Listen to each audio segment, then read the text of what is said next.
Hello, this is Batcave Comics 83. This is just a random selection of comics, some old, some new, some in between. Nothing of any particular value apart from the obvious artistic value. Therefore I am. Anyway, the first comic is Batman Rebirth #1. I'm not really collecting Batman Rebirth, but I've collected a few of the Rebirth first issues, and this is a particularly interesting one. I just think it's a really dark cover. This is pretty epic, actually. I don't think the other covers that they've done for Rebirth have been quite as dark as that.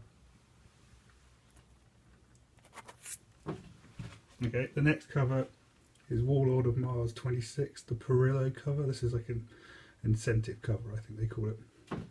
And I've been collecting Warlord of Mars for a couple of years, so this is a pretty epic cover to pick up, and you can pick these up pretty cheap. I think I picked this up for £2, which is like $2.50, so it's pretty cheap. The next cover is the Silver Age. It's Avengers 28, the first collector. It's pretty mid-grade. I'm not quite sure. Yeah, so okay, just to say, the next cover is a reprint. Action Comics #1 reprint from 1992.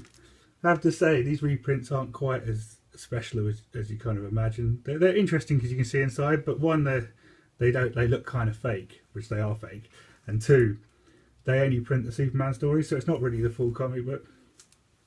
So I guess for some people they needed to make it easy. Okay, the next one is The Amazing Spider-Man Volume 3 Annual 1, the Bianchi cover. I think that's how you pronounce their name, Bianchi. So this is a new artist I recently discovered, Bianchi. So they do really nice covers. Like, look at the detail, it's amazing. And there's another Bianchi cover following, which is The Amazing Spider-Man Volume 3, Issue 16, and this is a variant cover as well. And I just love the detail on it. It's just such a cool one. You can pick that up for about $3, £2, so it's pretty cheap. Yeah, and the next one is Creepy #92, the Frank Frazetta front cover. I've been starting to collect some Frank Frazetta. I really like Frank Frazetta. You obviously can't get his original art anymore. It cost you probably millions, but it's cool to have some. So yeah, this is probably a mid-grade, I'm guessing, because it's faded. I mean, it's meant to be red writing, I think, rather than orange. And then I picked up another Frank Frazetta cover, this time on the front cover of Penthouse Comics #4. Internally, it's not a particularly interesting comic. It's pretty rubbish, to be fair. But the cover's cool, and it's got so much detail. You can see there's an ape just hidden in the darkness. So that's a cool Frank Frazetta front cover. And then I just picked up my first Vampirilla front cover, Vampirilla #24, and I call this as like very fine near mint.